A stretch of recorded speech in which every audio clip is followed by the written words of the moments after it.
Hey everybody, it's Callie. Welcome back to You So Can.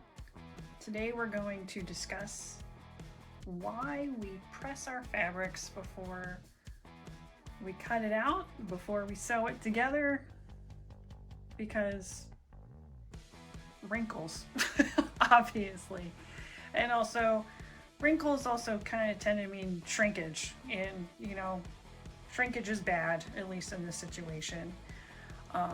So these two pieces started out as the same size. I went ahead and wrinkled the fuck out of this one with an iron just so you could see, how stuff gets shrinked when it gets wrinkled. So if you're cutting things out while it's still wrinkled, once you press it, it's going to be a different size. So here we go. This is a, basic 4-inch ruler. So what I'm going to do is I'm going to use this really wrinkly, this fuck part right here. And then I'm just going to cut out some strips for, they're cut to the same width.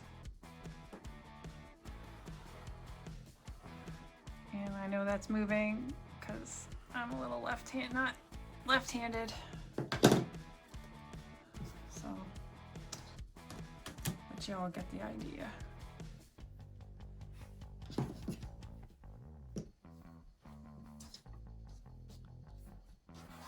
Okay.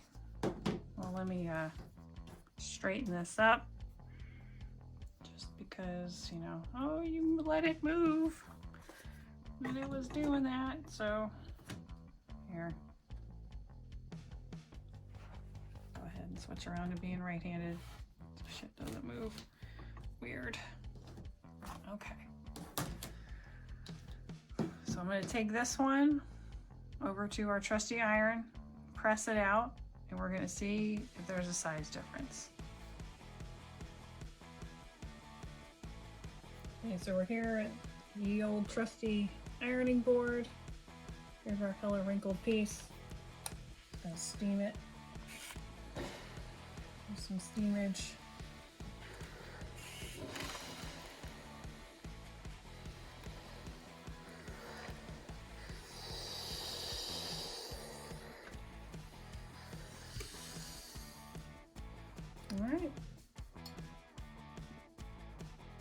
All right, so here we are, we're back. This was our pressed piece. This was our wrinkled AF piece.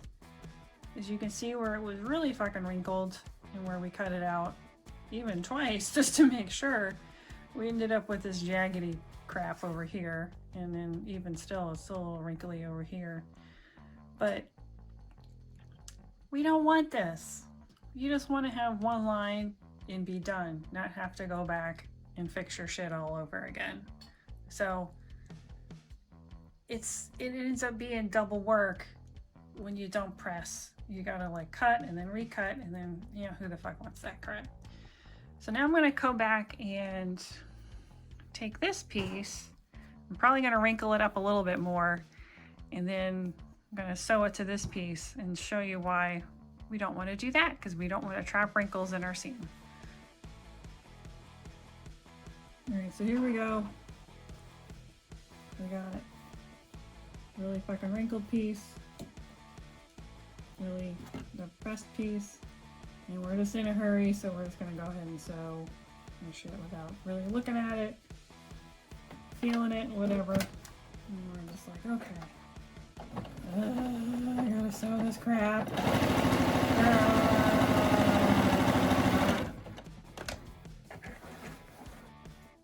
Alright, it's sewed. But guess what? Now we got all kinds of tucks and other kind of shit. Even if you press it, it's still going to be stuck in there. So you're going to have to rip all this crap out and fucking redo it over again. Okay? Let's not do that. Let's work smart. Let's take the time to press stuff ahead of time. Okay, so what have we learned? We've learned wrinkles bad. Wrinkles cause extra work. And we don't want that. We just want to be able to just sew with ease. So how do we avoid that? We press our fabric before we cut our stuff out. And we also just, pay attention when stuff like this is happening. If something doesn't feel right, then, check it out, press it. If you've got to retrim it, retrim it. But the short answer is wrinkles are just going to cause you extra work in the long run. And let's not do that. That's all I got for today. Like, subscribe, ring that bell, and be excellent to each other, everybody.